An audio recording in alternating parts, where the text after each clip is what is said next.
إن الحمد لله نحمده ونستعينه ونستغفره ونعوذ بالله من شرور أنفسنا ومن سيئات أعمالنا من يهده الله فلا مضل له ومن يضلل فلا هادي له وأشهد أن لا إله إلا الله وحده لا شريك له وأشهد أن محمدا عبده ورسوله أما بعد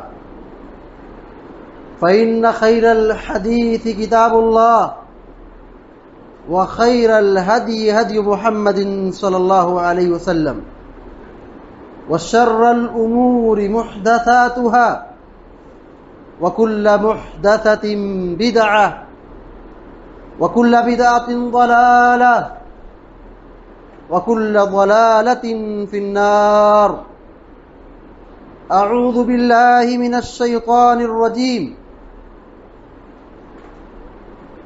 يوم نقول لجهنم هل امتلأت وتقول هل من مزيد وأزلفت الجنة للمتقين غير بعيد هذا ما توعدون لكل أواب حفيظ من خشي الرحمن بالغيب وجاء بقلب منيب ادخلوها بسلام ذلك يوم الخلود لهم ما يشاءون فيها ولدينا مزيد.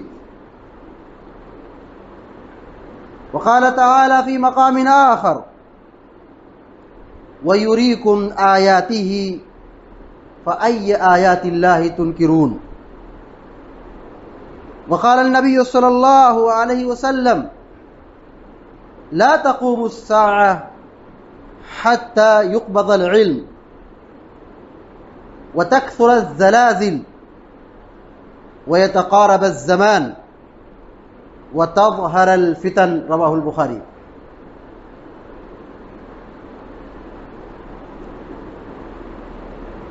اللہ رب العالمین کا شکر اور اس کا احسان ہے کہ اللہ رب العالمین نے ہمیں اور آپ کو عافیت اور امن کی زندگی عطا کی ہے. یہ امن، یہ عافیت بہت بڑی نعمت ہے.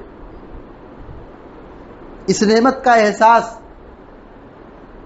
ہم سبوں کو ہو یا نہ ہو لیکن اس وقت ضرور ہوتا ہے جب ہم اپنی نگاہوں کے سامنے کسی کو ہلاک ہوتے دیکھتے ہیں، کسی کے اوپر قیامت ٹوٹتی ہے اور کسی کا گھر اجڑتا ہے، کوئی زخمی ہوتا ہے، کسی کا مال ڈوبتا ہے، کسی کی بربادی نظر آتی ہے. ایسے وقت میں یقیناً ضرور احساس ہوتا ہے کہ اللہ رب العالمین کا شکر ہے کہ اللہ رب العالمین نے ہمیں اور آپ کو امن کی زندگی عطا کی ہے، عافیت کی زندگی عطا کی ہے، ہم کو اور آپ کو فتنوں اور مصیبتوں سے اور عذاب سے بچا کے رکھا ہے. پیارے نبی صلی اللہ علیہ وسلم نے اس چیز کو بہت بڑی نعمت قرار دی. کہا من اصبح منکم آمنا فی سربہ، کہا جو اپنے گھر میں امن و امان کے ساتھ صبح کرے، جو اپنے گھر میں صبح کرے اس حال میں کہ وہ امن میں ہے، راحت میں ہے، سکون میں ہے، کوئی بیماری نہیں ہے، معافن فی جسدی، اس کا جسم بیماری سے پاک ہے، عافیت اور سلامتی اور صحت و تندرستی کی نعمت اسے حاصل ہے. وعنده قوت یومی، اور اس کے پاس ایک دن کا کھانا موجود ہے.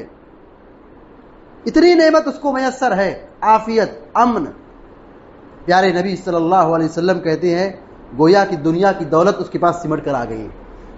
یہ عافیت، یہ سلامتی، یہ امن، یہ بہت بڑی نعمت ہے.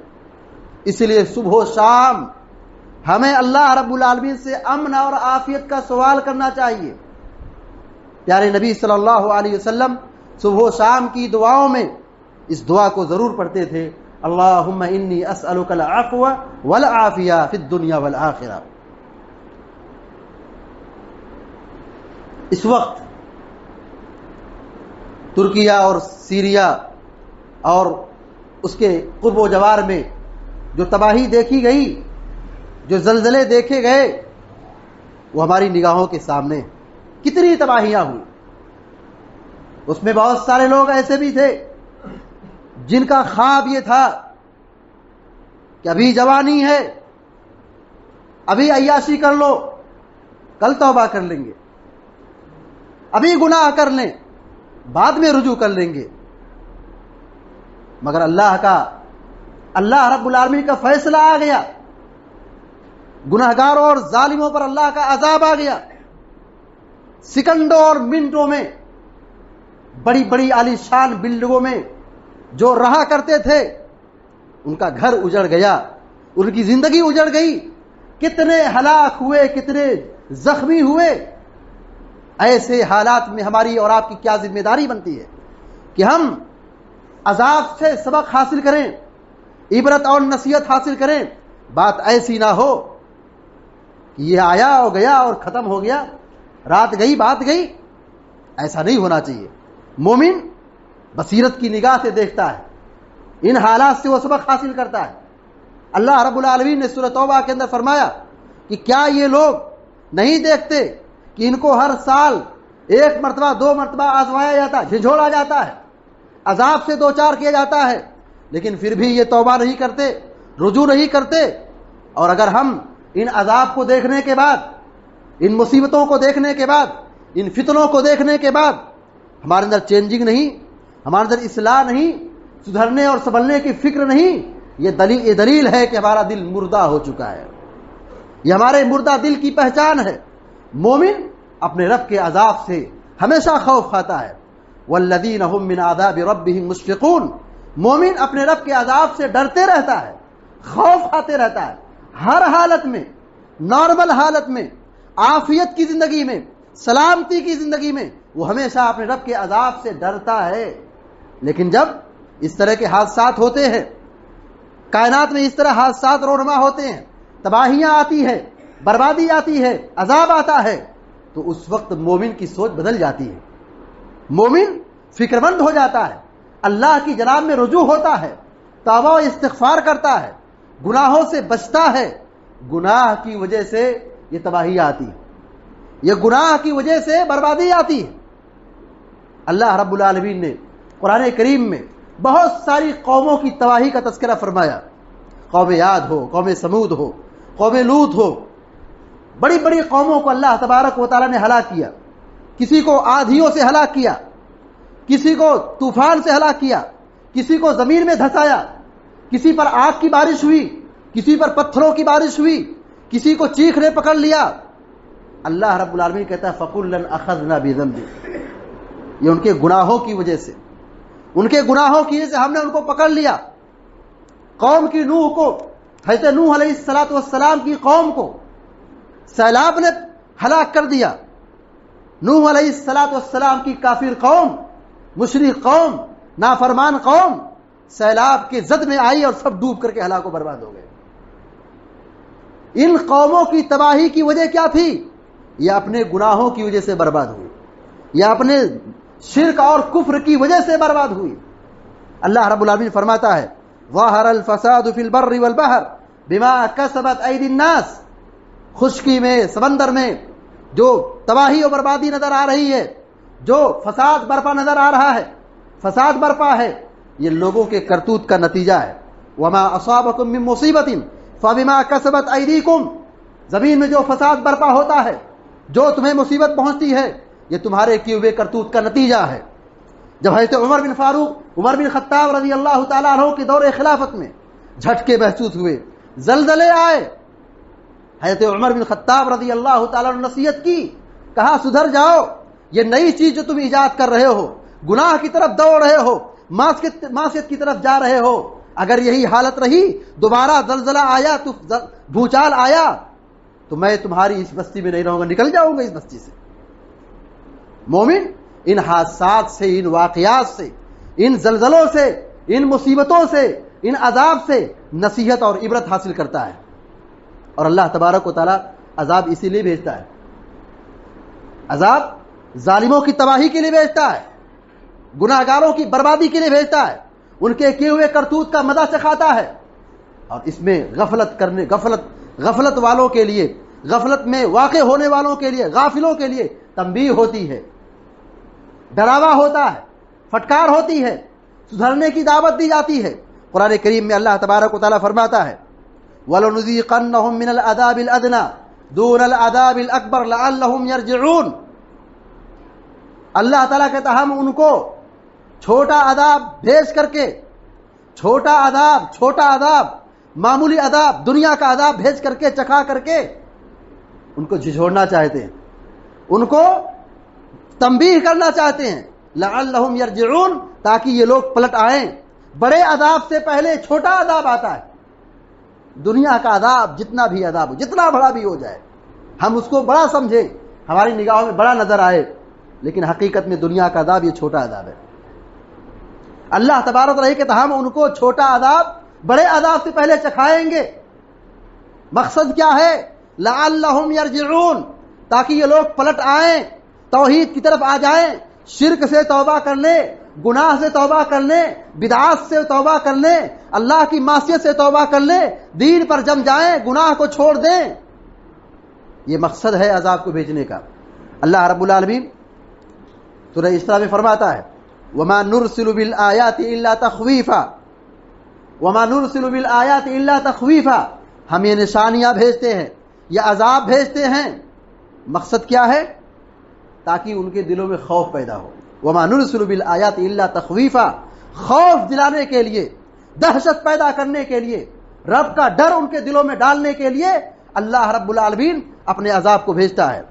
مگر انسانوں کی اکثریت ان عذاب سے بے خبر ہے. ان عذاب کو دیکھ کر کے ایسے ہی رات گزار دی، بات ختم ہو گئی، بھول گئے. انسانوں کی اکثریت ایسے ہی ہے. قرآن میں اللہ نے فرمایا وَنُخَوِّفُهُمْ فَمَا يَزِيدُهُمْ إِلَّا طُغْيَانًا كَبِيرًا. ہم تو ان کو ڈرا رہے ہیں، عذاب کو بھیج کر کے متنبہ کر رہے ہیں، تنبیہ کر رہے ہیں، ان کو نصیحت کر رہے ہیں، سدھرنے کی دعوت دے رہے ہیں، خوف دلا رہے ہیں. لیکن یہ عذاب کو دیکھنے کے بعد فما یزیدہم الا طغیانا کبیرا، ان کے اندر بڑی سرکشی پیدا ہو رہی ہے، طغیان پیدا ہو رہا ہے، وہ حد سے آگے بڑھ رہے. عذاب کو دیکھنے کے بعد بھی مردہ دل ہیں، دل مردہ ہو چکا ہے. دیکھنے کے بعد بھی ان کے اندر کوئی چینجنگ اور تبدیلی نہیں، بلکہ وہ پھر حد سے آگے بڑھ رہے ہیں، حد سے تجاوز کر رہے ہیں. شرک اور کفر سے، ظلم سے، نافرمانی سے توبہ نہیں کر رہے. ان زلزلوں سے، ان طوفانوں سے، ان مصیبتوں کو دیکھنے کے بعد، عذاب کا مشاہدہ کرنے کے بعد ڈرنا چاہیے. ہماری کیا ذمہ داری بنتی ہے؟ ہمارے دلوں میں اللہ کا خوف پیدا ہو، ڈر پیدا ہو، ہم توبہ کریں، استغفار کریں، اللہ کی طرف رجوع ہوں، دین پر جم جائیں. اللہ رب العالمین نے اسی مقصد کے تحت بھیجا ہے وما خلقت الجن والانس الا ليعبدون، میں نے جنوں انس کو پیدا کیا اپنی بندگی کے لیے. یا ایھا الذین آمنوا اتقوا اللہ حق تقاتہ ولا تموتن الا وانتم مسلمون. اے مسلمانوں، ڈرو اللہ رب العالمین سے اس طرح جس طرح ڈرنے کا حق ہے، اور تم نہ مرو، دنیا سے نہ جاؤ اس حال میں کہ تم مومن رہو، ایمان پر تمہاری موت ہو، اسلام پر تمہاری موت ہو.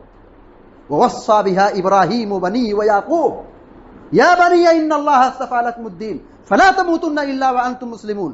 ابراہیم علیہ السلام، یعقوب علیہ السلام، یہ دونوں جلیل القدر نبی ہیں. ابراہیم اللہ کے خلیل ہیں.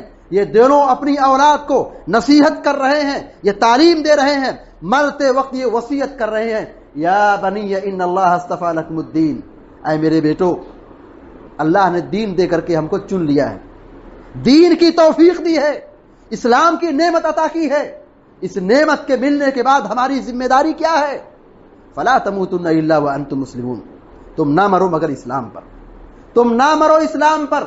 اگر آدمی کے پاس ایمان کی دولت ہو، دین پر استقامت ہو، اللہ کے حق کو ادا کرنے کا جذبہ ہو، گناہوں سے بچے اور اللہ کے دین پر مضبوطی سے استقامت اختیار کرے، دین پر جمے رہے، وہ زلزلے میں مر جائے، وہ زمین میں دھس کے مر جائے، وہ ملبے کے نیچے دب جائے، آگ میں جل جائے، پانی میں ڈوب جائے، کہیں کسی حادثے کا شکار ہو جائے، مومن اگر ہے، ایمان پر اس کی جان نکل رہی ہے، یہ بہت بڑی سعادت اور خوش نصیبی کی بات ہے۔ یہ شہادت کی موت ہے۔ جو بلڈنگ کے نیچے دب کے مر جائیں، زمین کے نیچے دھس کے مر جائیں، آگ میں جل کر مر جائیں، کسی حادثے کے شکار ہو جائیں، ایمان پر اگر وہ باقی تھے، استقامت اختیار کرنے والے تھے، دین پر چلنے والے تھے، مومن تھے، تو یقیناً ان کا مرنا یا ان مصیبتوں سے دوچار ہو کر کے دنیا سے رخصت ہونا، جسے دنیا کی نگاہ میں عذاب سمجھا جاتا ہے، مصیبت سمجھی جاتی ہے، مگر مومن جب اس حادثے کا شکار ہوتا ہے تو صرف حادثہ نہیں ہوتا ہے، بلکہ یہ اس کے لیے موت، شہادت کی موت ہوتی ہے۔ اللہ رب العالمین ان عذاب کو بھیج کر کے ہمیں اور آپ کو تنبیہ کرنا چاہتا ہے۔ جب عذاب آتا ہے، جب زمین ہلنے لگتی ہے، زمین حرکت میں آتی ہے، زلزلہ آتا ہے، تو انسان کا مزاج کیا ہے؟ اپنے گھر سے باہر نکلتا ہے، گھر سے باہر نکلتا ہے۔ 1400 سال پہلے قرآن نے کہا، اللہ رب العالمین فرماتا ہے فَلَمَّا أَحَسُّوا بَأْسَنَا إِذَا هُمْ مِنْهَا يَرْكُضُونَ۔ دنیا والے انسان جب یہ ہمارے عذاب کو محسوس کرتے ہیں، جھٹکے محسوس کرتے ہیں، زلزلے محسوس کرتے ہیں، تو پھر یہ فوراً گھر سے تیزی سے نکلتے ہیں، بھاگتے ہیں گھر سے۔ اللہ تعالیٰ کہتا ہے لا ترکضوا، گھر سے کیوں بھاگتے ہو؟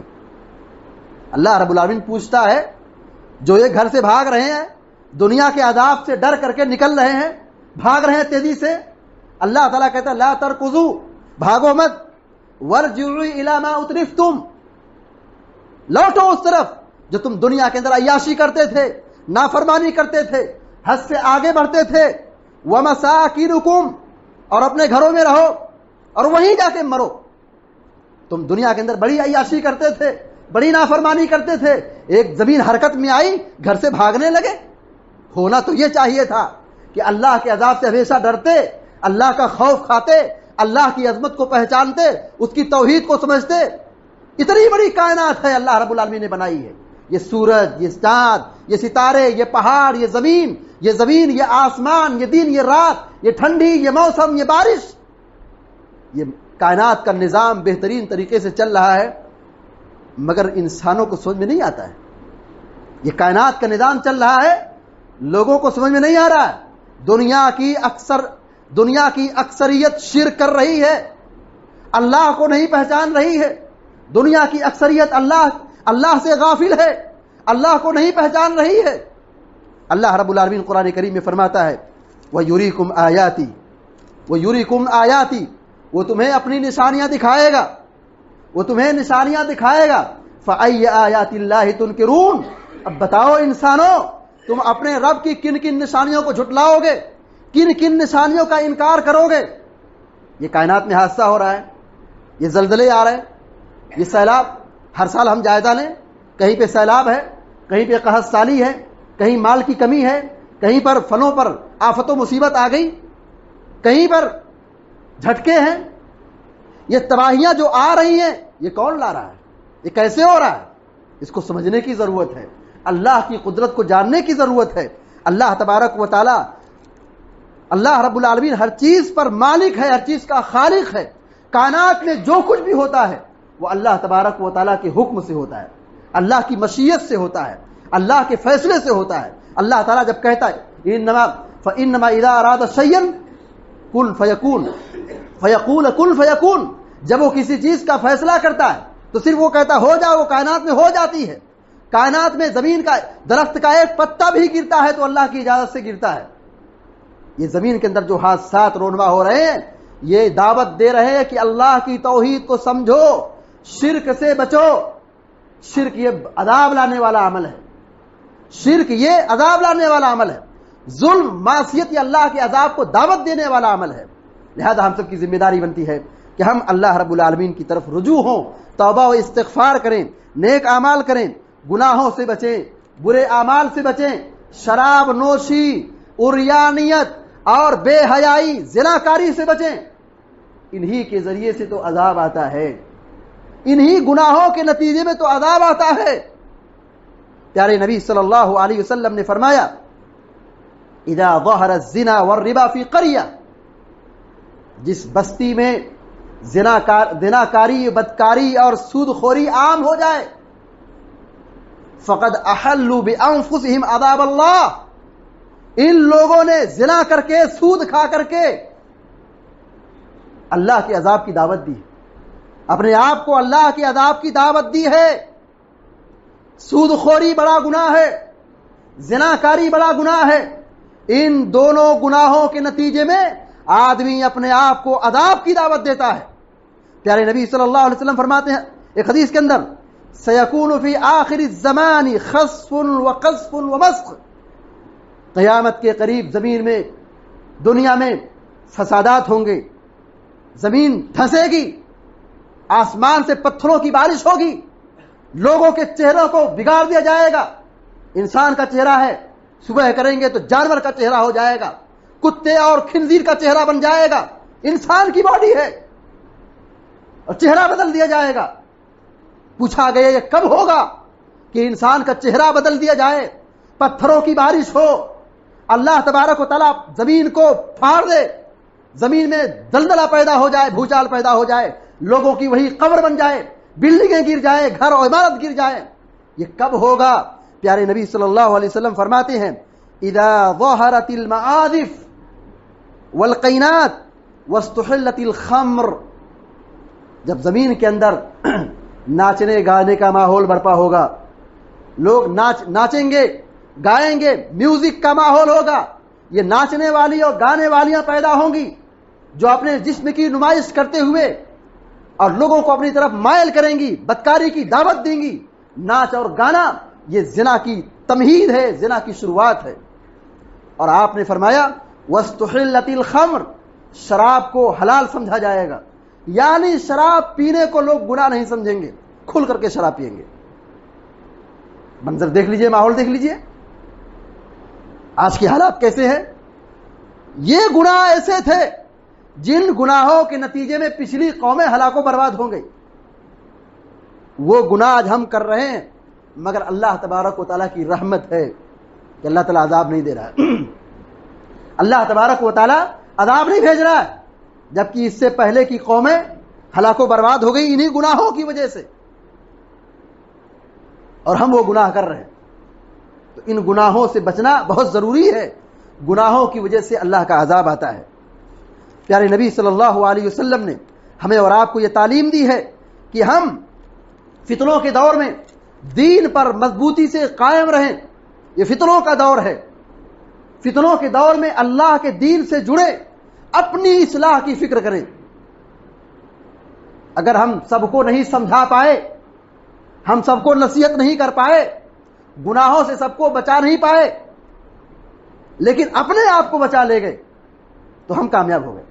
بچانا تو سب کو ہے، سمجھانا تو سب کو ہے، لیکن اپنے آپ کو ہم پہلی دعوت دیں، سب سے پہلے اپنے آپ کی اصلاح کریں، اس لیے کہ دوسروں کو سدھارنا مشکل ہے، ہم اپنے نفس کے مالک ہیں، ہم اپنے آپ کو سنبھالیں، اپنی اصلاح کریں۔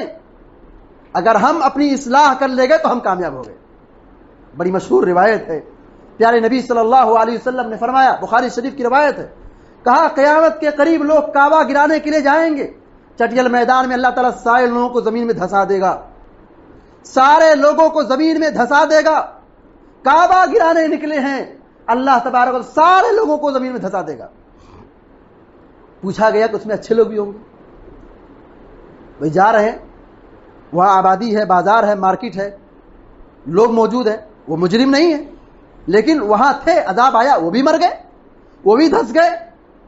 پیارے نبی صلی اللہ علیہ وسلم نے فرمایا، کہا عذاب آئے گا، سارے لوگ ہلاک ہوں گے، زمین پھٹے گی، سب لوگ دھسیں گے، سب لوگ ہلاک ہوں گے، لیکن قیامت کے دن سب کو سب کی نیتوں پر اٹھایا جائے گا، سب کو سب کی نیتوں پر اٹھایا جائے گا۔ فَإِنَّمَا يُبْعَثُونَ عَلَى نِيَّاتِهِمْ، لوگ قیامت کے دن زندہ کیے جائیں گے، اٹھائے جائیں گے اپنی نیتوں پر۔ یعنی اگر آدمی صاحب ایمان تھا، صاحب ایمان تھا، دین پر مضبوطی سے قائم تھا، اپنی اصلاح کر رہا تھا، نمازوں کی پابندی کر رہا تھا، دین پر چل رہا تھا، گرچہ وہ ہلاک ہو گیا لیکن وہ آخرت میں وہ اہل ایمان کے ساتھ اٹھایا جائے گا، جنت میں داخل کیا جائے گا، عذاب سے بچایا جائے گا۔ لہذا ہم سب کی ذمہ داری بنتی ہے کہ ہم دین پر مضبوطی سے قائم رہیں، توبہ و استغفار کریں، اور فتنوں کے دور میں، زلزلوں کے وقت میں کثرت سے صدقہ و خیرات کی پابندی کریں۔ صدقہ و خیرات کی پابندی، غریبوں کی مدد، کمزوروں کا خیال، مسکینوں کا خیال رکھنا، غریبوں کا خیال رکھنا، اللہ کی مخلوق پر رحم کرنا، یہ عذاب سے بچاتا ہے۔ ارحموا من فی الارض یرحمکم من فی السماء من لا یرحم لا یرحم، دو حدیثیں ہیں۔ کہا کہ اے لوگو تم زمین والوں پر رحم کرو، اللہ کی مخلوق پر رحم کرو، اوپر والا تم پر رحم کرے گا۔ ظلم عام ہے، ظلم عام ہے، ہر بڑا شخص اپنے چھوٹوں پر ظلم ڈھا رہا ہے، دوسرے کے حق کو لوٹ رہا ہے، تو اللہ کا عذاب نہیں آئے گا تو کیا آئے گا؟ ضرورت ہے کہ ہم اپنے سے کمزوروں کا خیال رکھیں، اس سے اللہ کی رحمت نازل ہوگی، عذاب نہیں آئے گا۔ اور جو رحم کرتا ہے اس پر رحم کیا جاتا ہے، اور جو رحم نہیں کرتا ہے اس پر رحم نہیں کیا جاتا ہے۔ اللہ تعالی ہم سب کو، آپ سب کو نیک عمل کی توفیق عطا فرمائے، جو بیمار اللہ تعالیٰ ان کو شفائے کاملہ عطا فرمائے، جو پریشان اللہ تعالیٰ ان کی پریشانی کو دور فرمائے، اور جو دنیا سے رخصت ہو چکے ایمان کی حالت میں اللہ تعالیٰ ان کو کرور کرور جنت نصیب فرمائے، عذاب قبر سے بچائے، اور ہم سب کو، آپ سب کو جہنم کی آگ سے بچائے، عذاب قبر سے بچائے، اور جب تک دنیا میں باقی رکھے، ایمان اور توحید پر باقی رکھے، آمین یا رب العالمین۔ اقول قولی ھذا واستغفر اللہ لی ولکم ولسائر المسلمین فاستغفروه انه هو الغفور الرحیم، وصلی اللہ علی نبینا محمد وسلم تسلیما کثیرا۔